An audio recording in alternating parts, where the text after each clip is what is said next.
ಗಂಡ ಸದ್ದು ಮಾಡಿರ್ತದೆ ಏನೇನು ತರ್ಬೇಕು ಸದ್ದು ಅಂತ ಕೇಳಿರ್ತದೆ ಸಕ್ಕರೆಗಿಂತ ಸರಿಗಾರನ ಬಂಗಾರಕ್ಕಿಂತ ಮಿಗಿಲಾಗಿದ್ದು ತಗೋಬ ಅಂದಂತೆ. ಆಮೇಲೆ ಹಂಗಂದ್ರೆ ಏನೋ ನನಗೆ ಗೊತ್ತಾಗಲ್ಲ ಅಂದಂತೆ. ಹೋಗಿ ಸಂತೆಗೆ ಕೇಳು ಕೊಡ್ತಾರೆ. ಹಾಯ್ ಗಾಯ್ಸ್, ಹೇಗಿದ್ದೀರಾ ಎಲ್ಲರೂ ಚೆನ್ನಾಗಿದ್ದೀರಾ ಅಂತ ನಾನು ಭಾವಿಸ್ತೀನಿ. ನೋಡಿ, ನಾವಿವತ್ತು ಅರಿಶಿನವನ್ನು ಕೀಳೋದಕ್ಕೆ ಬಂದಿದ್ವಿ ತೋಟಕ್ಕೆ. ಇದು 4 ವರ್ಷ ಹಿಂದಿಂದ ಅರಿಶಿನ ಎಲ್ಲರೂ ಹಾಕ್ಕೊಂಡಿರ್ತಾರೆ ನಮ್ಮ ಕಡೆ. ನಮಗೆ ಒಂದಿಷ್ಟು ಮಡಿಗಳನ್ನು ಮಾಡ್ಕೊಂಡಿರ್ತೀವಿ. ಸೊ ಒಂದೊಂದು ವರ್ಷ ಒಂದೊಂದು ಮಡಿಗಳನ್ನು ಈ ಥರ ನಮಗೆ ಬೇಕಾದಷ್ಟು ಕಿತ್ಕೊಂಡು ಹೋಗುವಂತಹದ್ದು. ಇದನ್ನು ಅಗಿಯೋಕ್ಕೆ ಭೂಮಿ ಒಳಗಡೆ ಇರೋದ್ರಿಂದ ಅಗಿಯೋದಕ್ಕೆ ಒಂದು ಚೂಪಾದ ಒಂದು ಹಾರಿಕೋಲು ಅಥವಾ ಗುದ್ಲಿ ಅಂತ ಹೇಳ್ತೀವಿ, ಅದನ್ನು ತಗೊಂಡು ಅಗಿಬೇಕು ಭೂಮಿ ಒಳಗಡೆ ಇರೋದು. ಸೊ ಅದರೊಳಗಡೆಯಿಂದ ಅರಿಶಿನ ಬರುತ್ತೆ. ಕೆಲವೊಂದೊಂದು ಅರಿಶಿನ ಏನೋ ಪ್ರಾಬ್ಲಮಿಂದ ನೀರು ಜಾಸ್ತಿಯಾಗಿ ಅಥವಾ ಏನೋ ಒಂದು ಪ್ರಾಬ್ಲಮಿಂದ ಕೊಳೆತು ಈ ಥರ ಕಪ್ಪಾಗಿರುತ್ತೆ, ಅದೆಲ್ಲ ಕೆಟ್ಟೋಗಿರೋವಂಥದ್ದು, ಅದೆಲ್ಲ ಯೂಸ್ ಬರಲ್ಲ. ಇದು ಚೆನ್ನಾಗಿರೋ ಅರಿಶಿನ. ಈ ಥರ ಎಲ್ಲ ಹಾಕ್ಕೊಂಡು ಒಂದು ಕಡೆ ಗುಡ್ಡೆ ಹಾಕ್ಕೊಂಡು ಮಣ್ಣನ್ನೆಲ್ಲ ಕ್ಲೀನ್ ಮಾಡಿಕೊಂಡು ಅರಿಶಿನವನ್ನು ತೊಗೊಂಡ್ಬರೋದು. ಸೊ ಎಲ್ಲ ಕ್ಲೀನ್ ಮಾಡಿಕೊಂಡು ತೊಗೊಂಡ್ಬರೋಷ್ಟರಲ್ಲಿ 2 ಚೀಲದಷ್ಟು ಅರಿಶಿನವನ್ನು ತೊಗೊಂಡ್ಬಂದ್ವಿ. ಸಾಕು ಅಂತ ಅನ್ನಿಸ್ತು, ತೊಗೊಂಡ್ಬಂದ್ವಿ. ಕೀಳೋಷ್ಟರಲ್ಲಿ ಸಾಕಾಗೋಯಿತು. ಇಷ್ಟೊಂದು ಬೇಕಾ, ತುಂಬ ಆಯಿತು ಅಂತ ಅಂದ್ಕೊಂಡ್ವಿ. ಬಟ್ ಮನೆಗೆ ಬಂದವರಿಗೆ ವರ್ಷಕ್ಕೆ ಎಷ್ಟು ಬೇಕೋ ಅಷ್ಟೇ ಆಗಿದೆ. ನೋಡ್ತಾ ಇದ್ದೀರಾ. ಇವಾಗ ನಮ್ಮ ಅಜ್ಜಿ ಇದ್ರ ಕ್ಲೀನಿಂಗು, ಇದ್ರ ಬಗ್ಗೆ ಉಪಯೋಗ ನನಗಷ್ಟೊಂದು ಗೊತ್ತಿಲ್ಲ. ಸೊ ಹಾಗಾಗಿ ಇದನ್ನು ಯಾವ ರೀತಿಯಾಗಿ ಪುಡಿಯನ್ನು ಮಾಡಿದ್ರೆ ಚೆನ್ನಾಗಿರುತ್ತೆ, ವರ್ಷಾನುಗಟ್ಟಲೆ ತುಂಬ ಒಂದು 5 ವರ್ಷದವರೆಗೂ ಇದನ್ನು ಇಟ್ಕೋಬಹುದು. ಯಾವ ರೀತಿಯಾಗಿ ಇಟ್ಕೋಬೇಕು, ಯಾವ ರೀತಿಯಾಗಿ ಕ್ಲೀನ್ ಮಾಡ್ಕೋಬೇಕು, ಆ ಅರಿಶಿನದಿಂದ ಏನೆಲ್ಲ ಬೆನಿಫಿಟ್ ಇದೆ ಅನ್ನೋದನ್ನು ನಮ್ಮ ಅಜ್ಜಿ ತಿಳಿಸ್ತಾರೆ. ನೋಡ್ಕೊಂಬನ್ನಿ. ಹಾಗೆ ವಿಡಿಯೋ ಇಷ್ಟ ಆದರೆ ಪ್ಲೀಸ್ ಲೈಕ್ ಮಾಡಿ, ಸಬ್ಸ್ಕ್ರೈಬ್ ಮಾಡೋದನ್ನು ಮರಿಬೇಡಿ. ಇದು ಗೆಡ್ಡೆ, ಇದು ಕಂಬು. ಇದನ್ನು ಹಸಿದನ್ನೇ ಹೆಚ್ಚಿ ಒಣಗಿಸ್ಬೇಕು. ಆಮೇಲೆ 8-15 ದಿನ ಒಣಗಿ ಆಮೇಲೆ ಇದನ್ನ ಪುಡಿ ಮಾಡಬೇಕು. ಇದು ಬೇಯಿಸ್ಬಾರ್ದು, ಇದನ್ನ ಒಬ್ಬೊಬ್ಬರು ಬೇಯಿಸ್ತಾರೆ. ಬೇಯಿಸಿದ್ದೇನ ಕತ್ತಿ ಸಣ್ಣ ಹುಳ ಆಗ್ಬಿಡ್ತಾವೆ. ಅದಕ್ಕೆ ಇವು ಒಣೆದನ್ನೇ ಹೆಚ್ಚಬೇಕು. ಕುಡ್ಗಲ್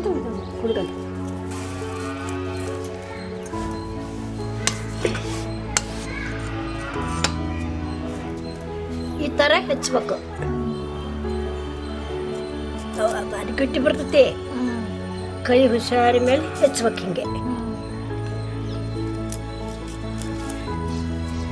ಹೆಚ್ಚಿ ಒಣಗಿಸ್ಬೇಕು.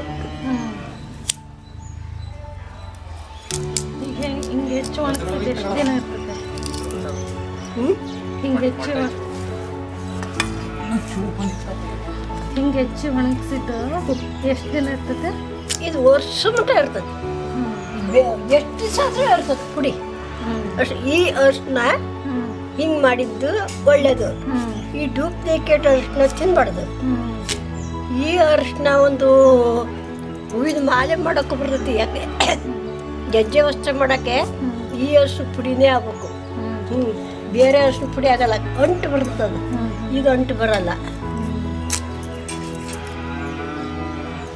ಹಾಗಾಗಿ ಇದೇ ಅರಿಶಿನೇ ಮಾಡ್ಬೇಕು. ಈಗ ಬೇಯಿಸಿದ್ರೆ ಅದು ವರ್ಷದ ಮಟ್ಟ ಇರಲ್ಲ. ಇಲ್ಲ, ಇರಲ್ಲ. ಅದು ಚೆನ್ನಾಗಲ್ಲ. ಬೇಯಿಸಿದ ಕಪ್ಪು ಬರ್ತದೆ. ಪುಡಿ ಕಪ್ಪು ಬರ್ತದೆ. ಅದು ಈ ಕುಡ್ಗಲು ನೆಟ್ಟಿಲ್ಲ.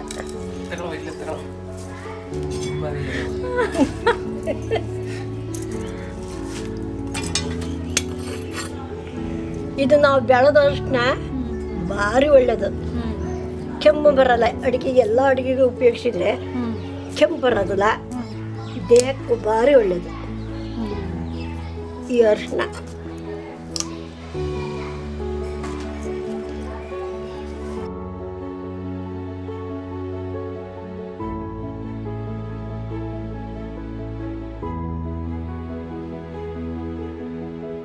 ತೆಗಿಬೇಕು.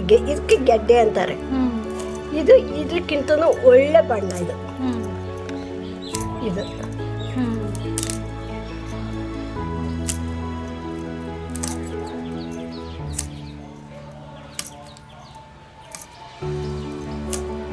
ಹಂಗೆ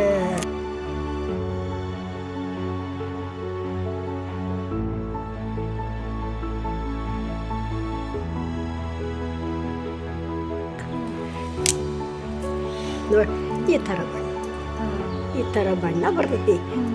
ಅಷ್ಟು ಪುಡಿ ಅಂತೂ ಭಾರಿ ಗಮ್ಮ ಅಂತೈತಿ.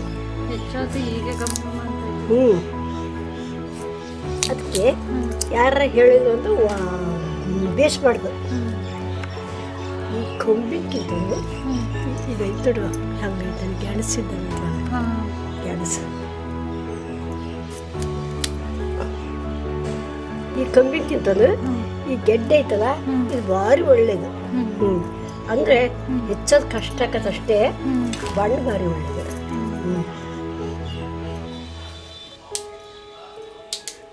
ನಿಮ್ಗೆ ಇಷ್ಟ ಅಂದ್ರೆ ಸಾಕು. ಎಷ್ಟು ಇಷ್ಟಾದ್ರೂ ವರ್ಷಕ್ಕೆ ಸಾಕಾಗತ್ತೆ. ವರ್ಷ ಹಾಕದ ಒಂದು ಪುಡಿ.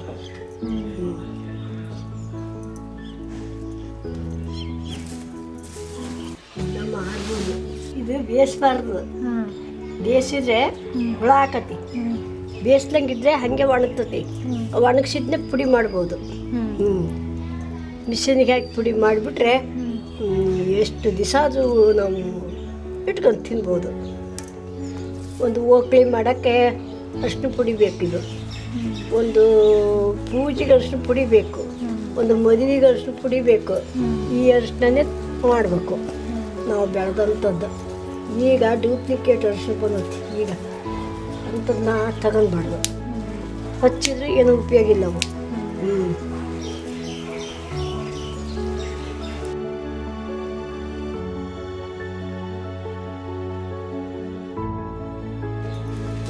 ಗಂಡ ಸದ್ದು ಹೊಡಿತಂತೆ, ಏನೇನು ತರ್ಬೇಕು ಸದ್ದು ಅಂತ ಕೇಳಿದಂತೆ. ಸಕ್ಕರೆಗಿಂತ ಸರಿಗಾರನ್ನ ಬಂಗಾರಕ್ಕಿಂತ ಮಿಗಿಲಾಗಿದ್ದು ತಗೊಂಬ ಅಂದಂತೆ. ಆಮೇಲೆ ಹಂಗಂದ್ರೆ ಏನೋ ನನಗೆ ಗೊತ್ತಾಗಲ್ಲ ಅಂದಂತೆ. ಹೋಗಿ ಸಂತೆಗೆ ಕೇಳು ಕೊಡ್ತಾರೆ. ಆಮೇಲೆ ನಾನು ಸಂತೆಗೆ ಹೋಗಿ ಮತ್ತೆ ನಾನು ಹೇಳಿದಪ್ಪ, ಸಕ್ಕರೆಗಿಂತ ಸರಿಗಾರನ್ನ ಬಂಗಾರಕ್ಕಿಂತ ಮಿಗಿಲಾಗಿದ್ದು ಕೊಡು ಅಂತ ಕೇಳಿದಂತೆ. ಹೌದಂಗಾರೆ ಅಂದ್ರೆ ಪಟ್ಟಣದಾಗ ಅಷ್ಟು ಪುಡಿ ಕೊಟ್ಟಂತೆ. ಒಂದು ಪಟ್ಟಣದಾಗ ಉಪ್ಪು ಕೊಟ್ಟೆ.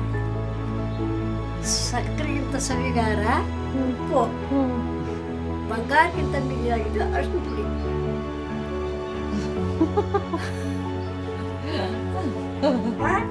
ಅವು ಕೊಟ್ಟಂತೆ. ಇದಕ್ಕೆ ಹಂಗೆ ಅಂತಾರ ಅಪ್ಪನಪ್ಪ ಇದಕ್ಕೆ ಅಂದ. ಅದಕ್ಕಾಗಿ ನಾವು ಇಟ್ಕೊಂಡಿರ್ತಾವೆ ಇಂಥವನ್ನೆಲ್ಲ ಕೇಳ್ತಾರೆ ಅಂತ ಅಂದ್ರಂತವ್ರು.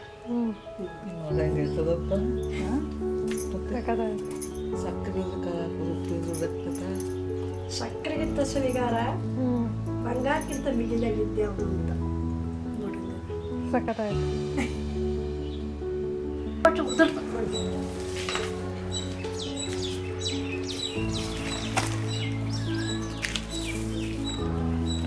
ಮಣ್ಣು ಆಮೇಲೆ ತಿಕ್ಕತ್ತ ಹೋಗತ್ ಮಕ್ಕನಲ್ಲ ಒಣಗಿದ್ಮೇಲೆ ತಿಕ್ಕಿ ಆಮೇಲೆ ಮಣ್ಣು ಪುಡಿ ಮಾಡಿ ಮಾಡಿ ಆಮೇಲೆ ತಿಕ್ಕಿದಾಗ ಮಣ್ಣೆಲ್ಲ ಹೋಗತ್ತೆ. ಆಮೇಲೆ ಪುಡಿ ಮಾಡ್ಬೇಕು. ಹಾಕ್ಲಾ ಇವನು ಹಾಕ್ಲಾ ಹಾಕೋಷ್ಟು ಗೆಡ್ಡೆ ಕಂಬು ಅಂತಾರೆ, ಅದು ಗೆಡ್ಡೆ ಅಂತಾರೆ. ಒಣಗಿಸ್ಲತ್ತಿನ ಅದು ಪುಡಿ ಆಗಲ್ಲ. ಅರಿಶಿನ ಒಣಗಿಸಿ ಚೆನ್ನಾಗಿ ತಿಕ್ಕಿ ಆಮೇಲೆ ಪುಡಿ ಮಾಡಬೇಕು. ಪುಡಿ ಮಾಡಿದರೆ ಅದು ಒಂದು ಬಣ್ಣ ಬರ್ತದೆ. ಅದಕ್ಕೆ ಬಣ್ಣ ಭಾರಿ ಚಲೋ, ಒಳ್ಳೆ ಬಣ್ಣ.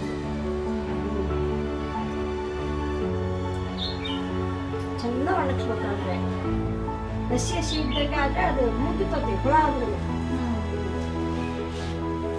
ಮಣ್ಣು ಸ್ವಲ್ಪ ಮಣ್ಣಿದ್ದಾದ್ರೆ ಉದುರ್ತದೆ. ಒಣಗ್ಬೇಕಾದ್ರೆ ಚೆನ್ನಾಗಿ ಒಣಗಿದ್ಮೇಲೆ ಚೆನ್ನಾಗಿ ಜಳ ಜಳ ಜಳ ಹಾಕಬೇಕು.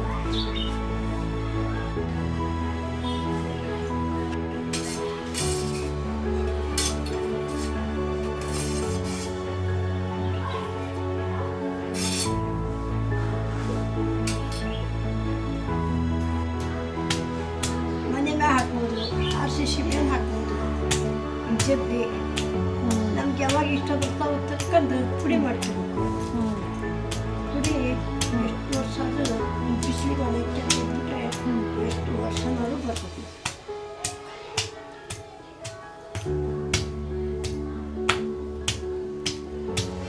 ನಾವು ಕೊಂಡ್ಕೊಳ್ಳೋದಿಲ್ಲ ಪುಡಿನ, ನಾವು ಸ್ವಂತ ಹಿತ್ಲಾಗ ಹಾಕಿ ಅಷ್ಟನ್ನ ಒಂದು ವರ್ಷದ ಮೇಲೆ ಕಿತ್ತು ಈ ಥರ ಮಾಡಿ ಪುಡಿ ಮಾಡಿದ್ವಿ.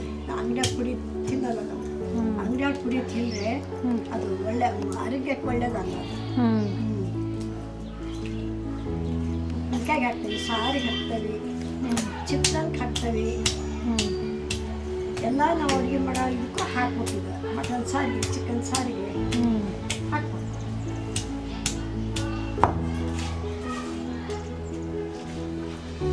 ನಾವೀಗ ನನಗೀಗ 75 ವರ್ಷ, 75 ವರ್ಷದಿಂದ ನಾವು ಕೈಯಿಂದ ಮಾಡಿದ್ದು ಹಿತ್ತಲ ಬೆಳೆದದ್ದು ತರಕಾರಿ ಅದನ್ನೇ ನಾವು ಉಪಯೋಗಿಸ್ಕೊಂತ ಬಂದಿದ್ವಿ. ಹಾಗಾಗಿ ನಾವು ಭಾಳ ಆರೋಗ್ಯವಾಗಿ ನಿಮಗೆ ಹೇಳೋದಷ್ಟೇ. ಸುಮ್ಮನೆ ಆದ ಅಂತ ಇಂಥ ಅಷ್ಟ ತಂದು ಹಾಕಿ ಬೆಳೆದಿಲ್ಲ. ಈ ಥರ ಅಷ್ಟ ಹಳ್ಳಿ ಒಳಗೆ ಬೆಳೀತಾರೆ. ಆ ಬೆಳೆದದ್ದೇ ತಂದು ಈ ಥರ ಮಾಡಿ ಒಣಗಿಸಿ ಮಾಡಿದರೆ ನಿಮಗೆ ಆರೋಗ್ಯಕ್ಕೆ ಭಾಳ ಒಳ್ಳೆಯದು. ಈಗ ಈ ಹಸು ಪುಡಿ ಅಡುಗೆಗೆಲ್ಲ ಉಪಯೋಗಿಸಿದ್ರೆ ಕೆಮ್ಮು ಬರಲ್ಲ, ಆರೋಗ್ಯಕ್ಕೆ ಭಾಳ ಒಳ್ಳೆಯದು. ಫಸ್ಟ್ ಎಷ್ಟು ಒಳ್ಳೆಯದು ಅಂದರೆ ಅದು ತಿಂದರೆ ನಿಮಗೆ ಗೊತ್ತಾಗತ್ತೆ. ನಮ್ಗೆ ಇವತ್ತಿಗೂ ನಾವು ಒಂದು ಕಾಯಿಲೆ ಒಂದು ಏನೇನು BP ಶುಗರ್ ಯಾವ ಕಾಯಿಲೆನೂ ಇಲ್ಲ ನಮಗೆ. ಯಾವುದು ತಿಂದು ನನಗೆ ತರಕಾರಿನೂ ಅಷ್ಟೇ, ತರಕಾರಿನೂ ಬೆಳ್ಕೊಳ್ತೀವಿ. 2 ದಿವಸ 3 ದಿವಸ ಇಟ್ಲಂದ್ರೆ ಇನ್ನು ಕೊಯ್ಕೊಂಬಂದು ಸಾರು ಪಲ್ಯ ಮಾಡ್ಕೊತಿರ್ತೀವಿ. ಅಕ್ಕಿ ಅದು ಅಷ್ಟೇ ನಾವು ಬೆಳೆದು ಭತ್ತನೇ ನಾವು ಅಕ್ಕಿ ಮಾಡಿಸಿ ಅದ ಊಟ ಮಾಡ್ತೀವಿ. ಎಲ್ಲರೂ ನಾವು ಬೆಳೆದದ್ದೇ ನಾವು ತಿಂತಾ ಇದ್ದೀವಿ ಅಂತ. ನಾವು ಅಂಗಡಿದ ತರೋದು ಏನಪ್ಪ ಅಂದರೆ ಟೀ ಪುಡಿ, ಸೋಪು ಇಂಥವು ನಾವು ಬಟ್ಟೆಗೆ ಹಚ್ಚವು. ಅದಕ್ಕಿಂತ ಹೊಟ್ಟೆ ತಿನ್ನ ಅಂಥದ್ದು ಮಾತ್ರ ಅವ್ರು ಏನು ತಗೊಬರಲ್ಲ. ನಾವು ಎಲ್ಲ ಗೋಧಿ ಬೆಳಿತೇವೆ, ರಾಗಿ ಬೆಳಿತೇವೆ, ಜೋಳ ಬೆಳಿತೇವೆ. ಆದರೆ ಅಂಗಡಿ ಕೊಂಡ್ಕೊಬರಲ್ಲ. ನಾವು ಎಲ್ಲ ಬೆಳೆದದ್ದೇ ತಿಂತೇವೆ. ಹತ್ತಿ ಬೆಳಿತೇವೆ, ಹತ್ತಿ ಬೀಜ ಹಾಕಿದ್ರೆ ಹತ್ತಿ ಬೆಳಿತೀವಿ. ಆದರೆ ಒಂದು ಗೆಜ್ಜೆ ವಸ್ತ್ರ ಮಾಡ್ತೇವೆ. ಆಮೇಲೆ ಫೋಟೋಕ್ಕೆಲ್ಲ ಮಾಲೆ ಮಾಡ್ತೀವಿ, ಕೌದಿ ಹೊಲಿತೀನಿ. ಆಮೇಲೆ ಸಣ್ಣ ಮಕ್ಕಳಿಗೆ ಹೊತ್ಕೊಳಕ್ಕೆ ಕೌದಿ ಹೊಲಿತೇವೆ, ದೊಡ್ಡವ್ರಿಗೆ ಹೊತ್ಕೊಳಕ್ಕೆ ಕೌದಿ ಹೊಲಿತೀವಿ. ಈ ವಯಸ್ಸಿಗೂ ಒಂದು 20-25 ಕೌದಿ ಹೊಲಿತೇವೆ.